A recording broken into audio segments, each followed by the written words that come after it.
Well, hi, I'm Joe Waints, president of TurtleWorks, and this is another episode of The Power of Productivity.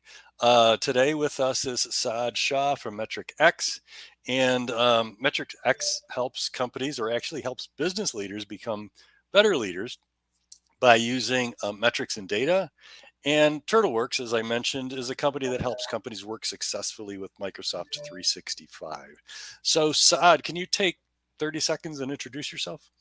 Certainly. Thank you for having me here, Joe. I'm the founder of MetricX, and MetricX is actually a software development company. And we do two things primarily. We build and operate data warehouses for other companies, and then we build custom software for point-to-point solutions. So if there are two systems that need to exchange data with each other, we'll write the APIs and the connectors between them. Perfect. Today, we're going to talk about Ready, Fire, Aim.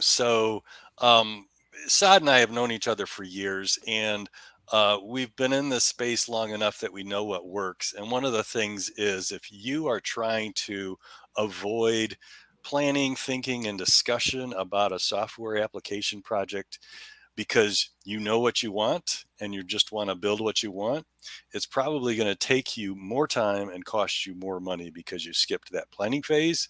Because guess what? You don't actually skip the planning phase, you do it later and it takes longer. Um, so in my case, I have something I call a discovery, which produces a solution roadmap. And Saad has a process that in the beginning includes a vision process and an analytics roadmap. So you can see some similarities there. Both of us know that, hey, you got to figure out what it is that you're building before you actually start building.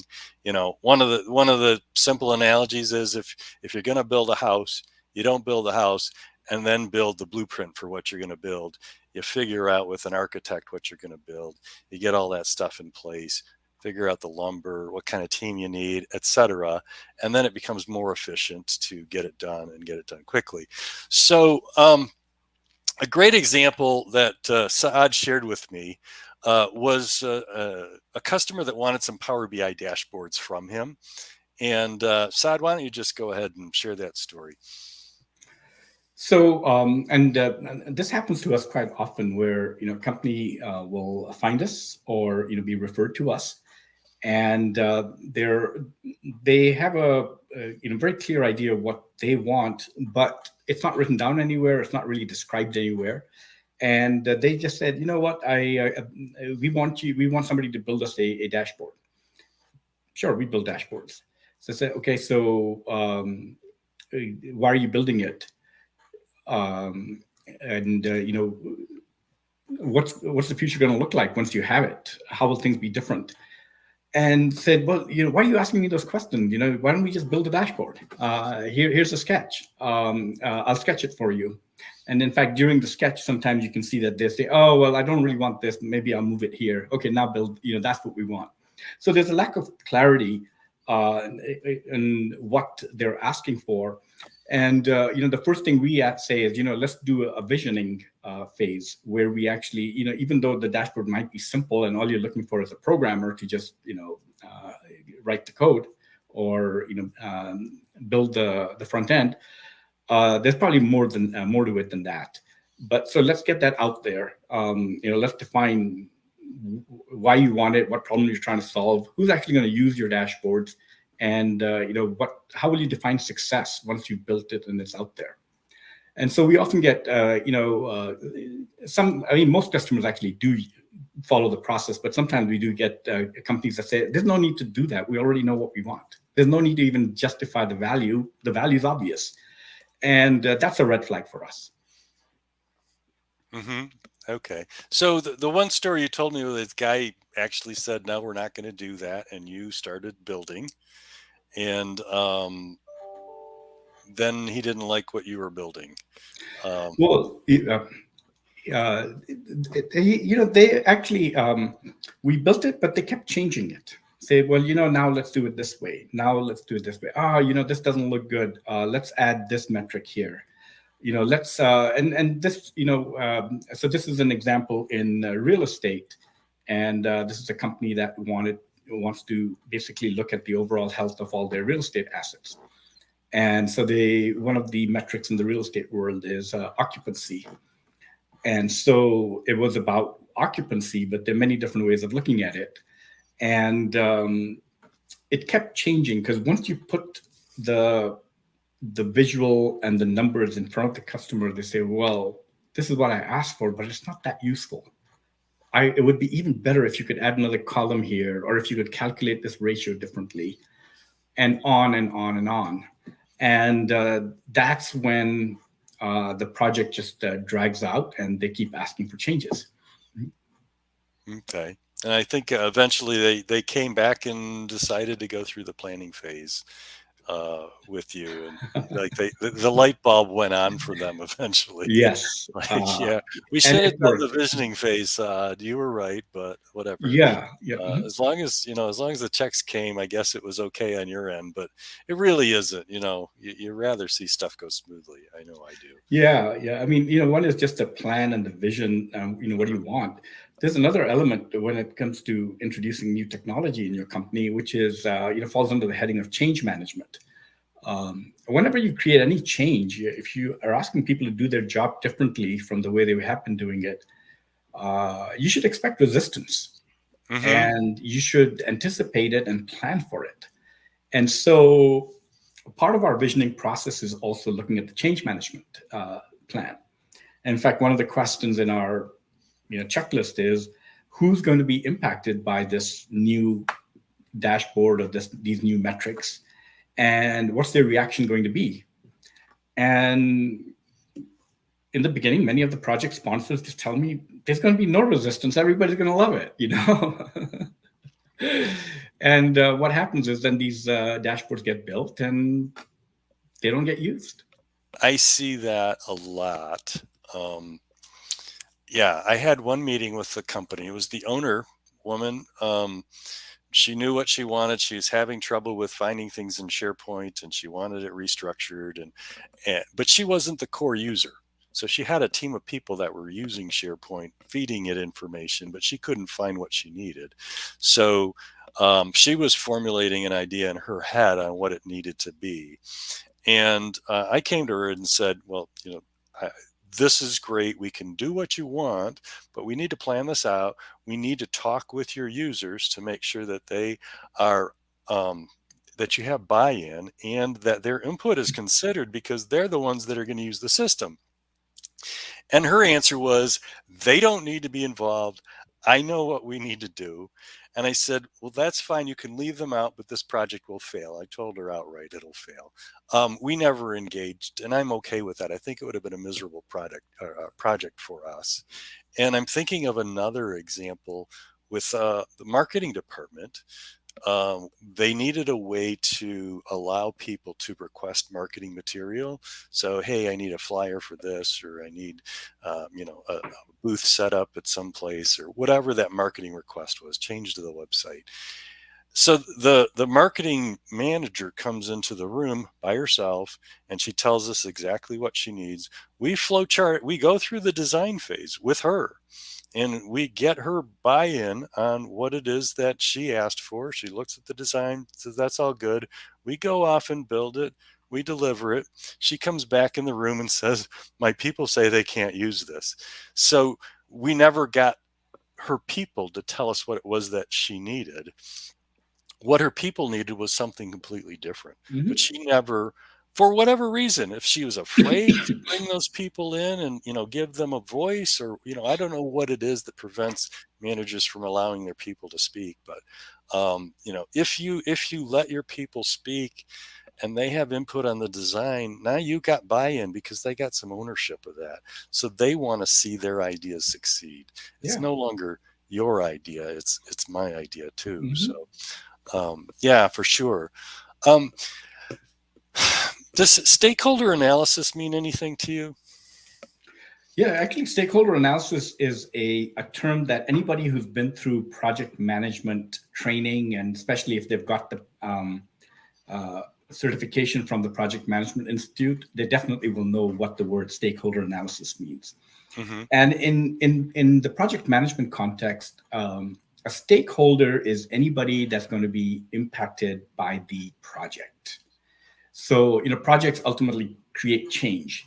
They create change while the projects are going on, and then the deliverable, whatever the end result is, whether it's a software, an application, building a new process, that also is going to introduce change. So, in project management training, they actually ask you to list all the people who are going to be impacted favorably or not or negatively by the project, and we actually have to make a list. And so you're going to say, you know what? Yeah, the marketing department, the marketing analysts are going to be impacted. Their work will change. Um, the uh, the finance department will be impacted because now they'll have to budget more for marketing, or on and on. So you make a list, and then in the next column you write down how will they be impacted, and then you add one more column and write down what is their reaction going to be. Are they going to resist your project? Are they going to impede your project? Are they going to throw in roadblocks, or are they going to help your project and they're going to be a proponent of your project? And so you actually deliberately go through that exercise, and now you know who's going to help, who's not going to help, and then you create a communication plan. So anybody who's expected to resist the project, you actually go meet with them and say, "Hey, I'm doing this project. I think it'll affect you negatively. Tell me what you think." And so before you've actually spent any money on the project, you've at least addressed the roadblocks. Because even in our business, the projects are not complicated from a technology point of view. They just get stuck because people cannot communicate with people in a productive, effective way.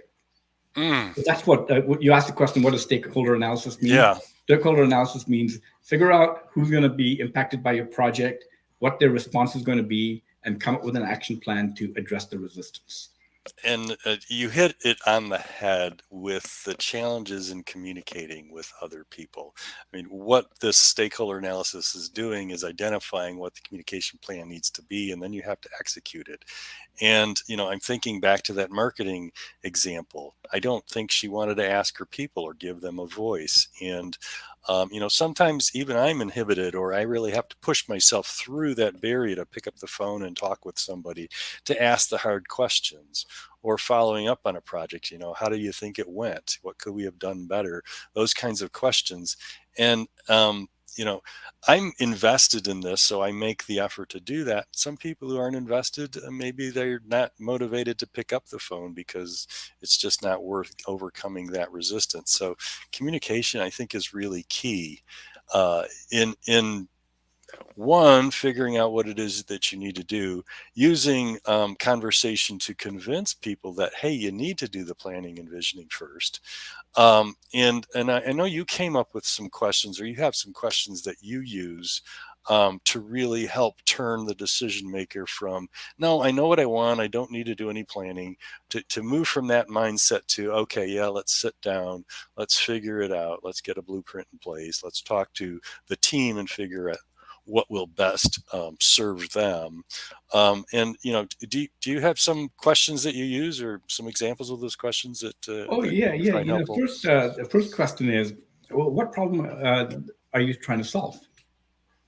And sometimes you get a very interesting response. So sometimes you get a response saying it should be obvious. But sometimes, the problem isn't even a problem that they're trying to solve. They can't articulate it.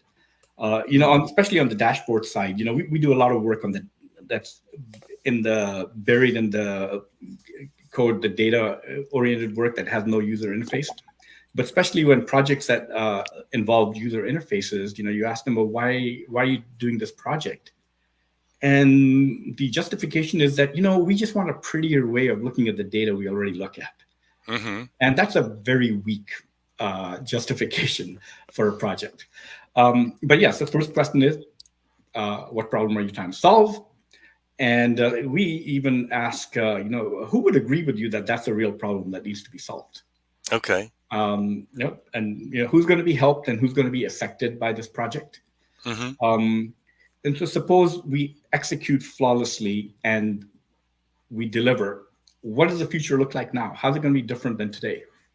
And so some customers are able to say, yeah, today when we run our operations meetings, We have stacks of paper. We have to, we go all over to figure out what the numbers are. In the future, we'll just have the numbers in front of us on the dashboard, and people will already have looked at the data, will know what the variances are, and they'll arrive at the meeting prepared to talk about them. Mm-hmm. That's going to be a huge change in the way we run our operations meetings in this company. Okay, now that's an example of a good, clear vision. And then, as the specialist in the technology and the data, then we know how to help a customer like that. Mm-hmm. I think of ROI. So, when you talk about your dashboard example, instead of having a bunch of paper, they walk in and they just have dashboards to look at now. I think about the people who are spending 8 hours before the meeting putting those reports together. But now that you've automated, those 8 hours are given back to them to do something else. And I will take those 8 hours and figure out, all right, $60 an hour burden labor rate. That's, $480 or whatever it is every week, or, whatever frequency the meeting is on, out for 52 weeks. You're saving this much money now by doing this. And that's something that we look at constantly. And a lot of people don't make that consideration internally to think about what they're going to save by doing this. And, you know, so have you considered what it is that you're going to save? That's always going through my mind. I don't know why that is, but it's always going through my mind wherever I'm at. It's like, what are these costs? How much are you making? What are you saving? Where's the value? And that's going to be a tip later, but really, if you take time to look at that, you might be surprised at the number. Mhm. Another thing is, what's broken in the process today. So, what is it that you're trying to do? What's broken today that you're trying to fix, Yeah. right? Mhm. So, really, we're trying to get them to invest in the plan before they invest in the project. And they may find out that the project isn't worth doing, or that it's actually worth doing more than they thought. Yep. Mhm. Yeah. Yeah. I think, when we can get to the what will you fix, or what will you improve, and what is that worth to you? Hmm. Because in some cases, the productivity, like hours saved, isn't a factor because they're not even doing it today. Like, for example, a recent conversation was with a customer looking at the marketing spend. So say, how much are you going to spend on marketing next month? $30,000. Okay. How many leads do you need? Don't know. How many leads will $30,000 generate? Don't know. Okay, then how many leads do you actually convert into customers? I don't know. Okay, so I said, well, what's it worth if we could actually mine your data, your historical data, and actually figure these things out? Uh, then and use those numbers to inform your marketing spend for next month. Oh, that would be amazing. Didn't know it was possible. Yeah, other companies are doing it. We can help you do it. I'm laughing. I just did this myself. Mhm. I'm trying something new in marketing, and I put together metrics like, dude, these are the bullets that I'm looking to hit. You think you can help me hit those bullets? And his answer, surprisingly, was, yeah, yeah. Actually, I think those are conservative. So, we'll see what happens. But yeah, knowing, and I've gone through coaching, EOS coaching, same kind of thing. It's like, Joe, how many leads do you need in order to get phone calls, and how many phone calls do you need in order to get a meeting, and how many meetings do you need in order to get a sale, and what's the average size of that sale? And then you can work backwards to figure out, how much did it cost me from a marketing perspective to get this, and then you got something to work with. Yeah, yeah, Yeah, it's getting people to think, invest in the thinking part, and analyze the business a little bit to figure that out. yeah. um, yeah. One of the things that I've learned through the years, and this is back to communication, is the hardest part of my job is making sure that what the customer believes I'm selling to them is what I believe they are buying, right? So I have something in my head of what it is that we're going to make for this dollar amount, and it's going to give you these results. But the customer has their own thing in their own head with what it is they think we're building and what it is that they think it's going to do and what it is they think it's going to cost. And by going through this visioning roadmap phase, we get that out on paper. We get to talk about that and have some hard conversations. And we're forced to have hard conversations, but it's a whole lot cheaper and nicer to have them early than after they've spent $50,000 and realize, oh, I thought you were going to make it green, but you're making it blue. And, I'm using colors, but, it could be whatever. And they're not going to get the results they thought they were going to get. And yeah, so by taking this step, am I building a house with 2 floors or 1 floor? How many bedrooms? How many bathrooms? Mhm.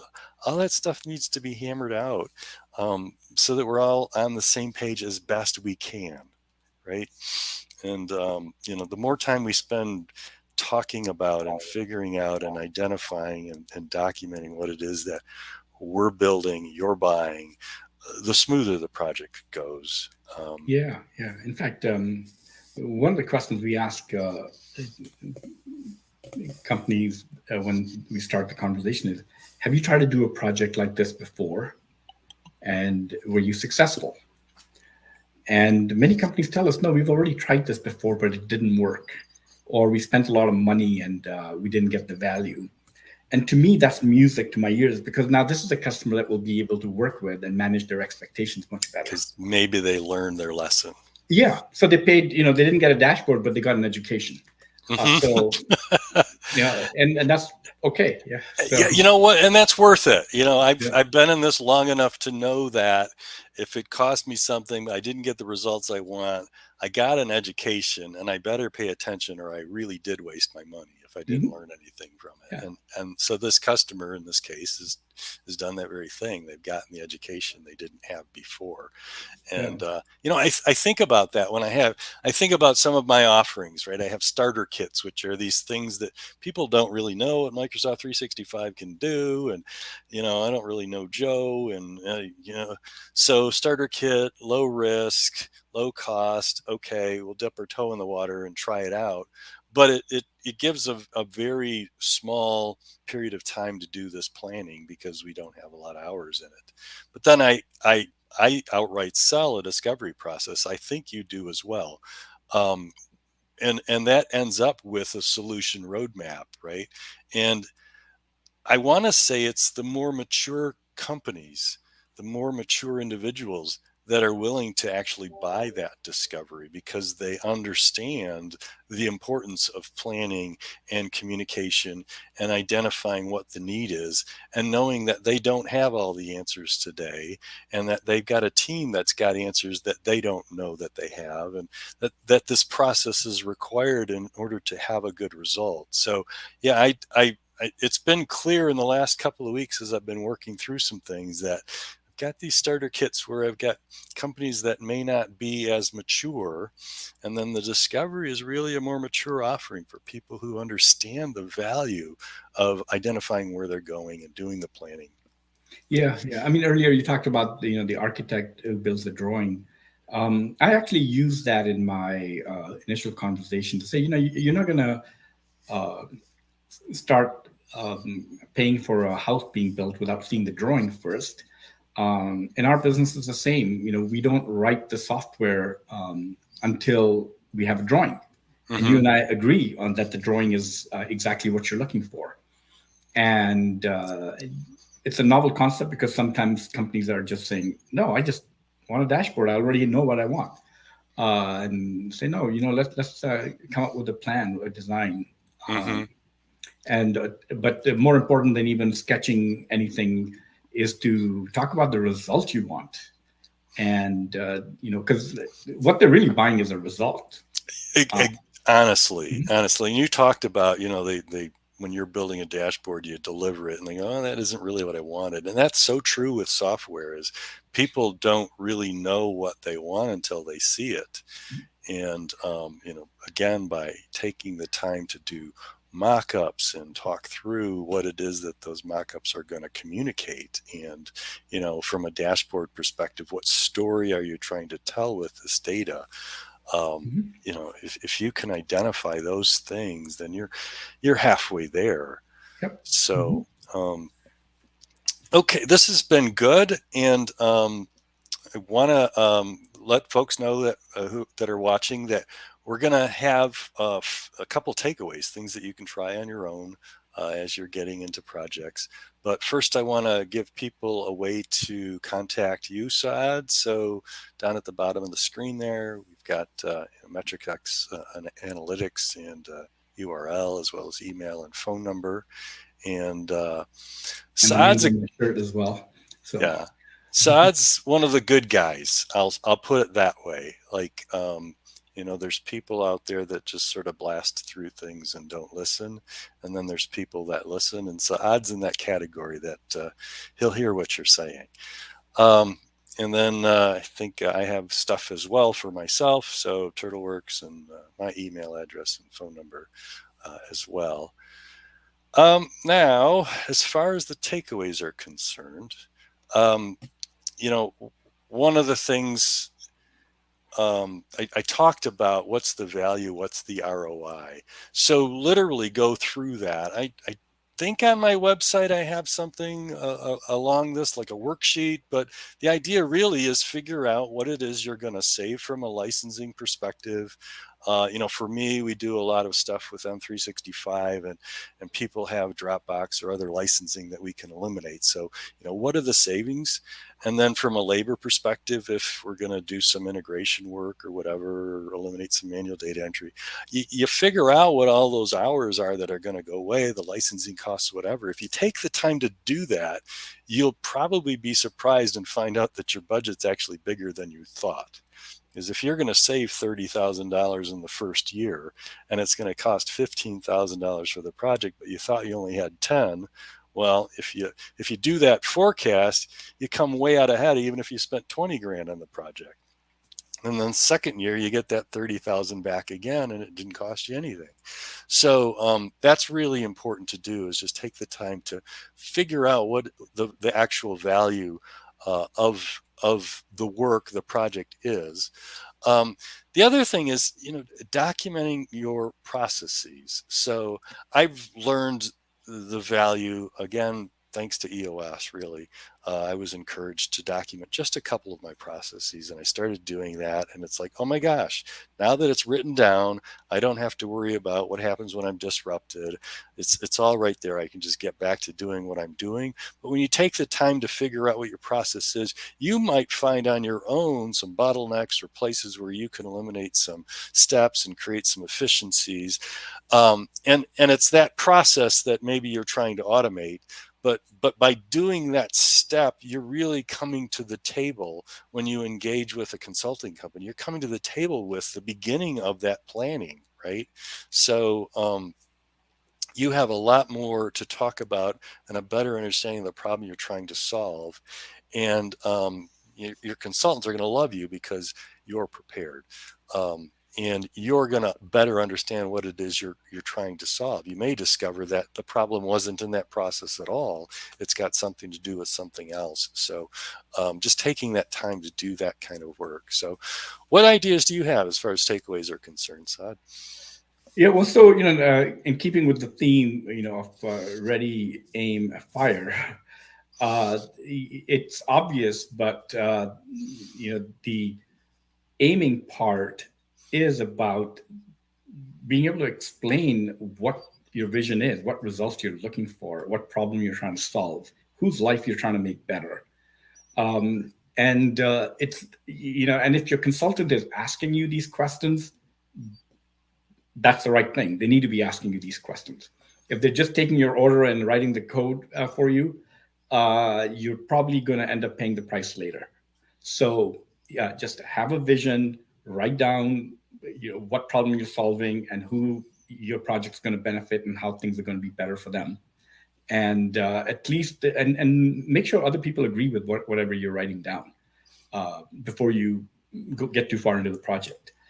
So that that's and if you've done that, then that means that you've aimed in the right place Hmm. and Yeah, you're aiming at the right target. you've And done a then lot of the hard work. yeah, and then if you bring in a competent implementer that can actually write the code, build a dashboard, do all the work, then you're actually going to get the results you wanted. Hmm. um, but if you didn't take the time to do these things, visioning, then you'll probably do it, you're going to pay a price anyway. Okay. Everything Uh, sounds simple at the beginning. It hmm. doesn't, it's not as simple later on. Yeah. Okay. Anything else? Yes. So, and then the quantification part, like, hey, how do you justify the expenditure? We always, sometimes customers ask us, right in the prospective customers ask us in the beginning, well, this is what I want. How much will it cost you? What are you going to charge for that? Say, it's, it's very hard to put a number on it until we understand, what it is that you want done. Hmm. And so we're not going to be able to give you a full, we can give you a range, but we can't really give you any precise estimate until we've actually spent some time trying to understand what it is you want to do and what the solution is going to look like. So it's worth it to just spend a little bit on discovery and making sure you're aimed in the right direction. And part of the discovery process can include getting an estimate for Hmm. actually implementing the vision. Yeah. So work that way rather than hiring somebody to write code for you. Hmm. Yeah, our discoveries always have basically a menu of, or a la carte menu of, these are the solutions that we've identified. These are the things, this is what it's going to cost. And I also always tell, my clients that, once you have that discovery, if you thought working with was terrible, you still have something of value you can take somewhere else, Mhm. right? You've still gone through that process of identifying and articulating what it is that, um, you need, and a sense of cost, and you go somewhere else. Now you're really equipped to talk with them. I prefer you don't, but it's okay if it's not a fit. The relationship or styles or whatever isn't a fit. That's fine. It's Yeah, it's yeah. it's okay. Yeah, in fact, So. in our for the dashboard business that we have, we have another product in the real estate market. It's called Rent Viewer, Hmm. and we build simple dashboards for companies. And this we charge $500 for what we call a blueprint. And a blueprint is essentially a user interface design, a data layer design, and a work plan and a cost estimate. Hmm. And they pay $500 for it. It helps them, it brings them a lot of clarity.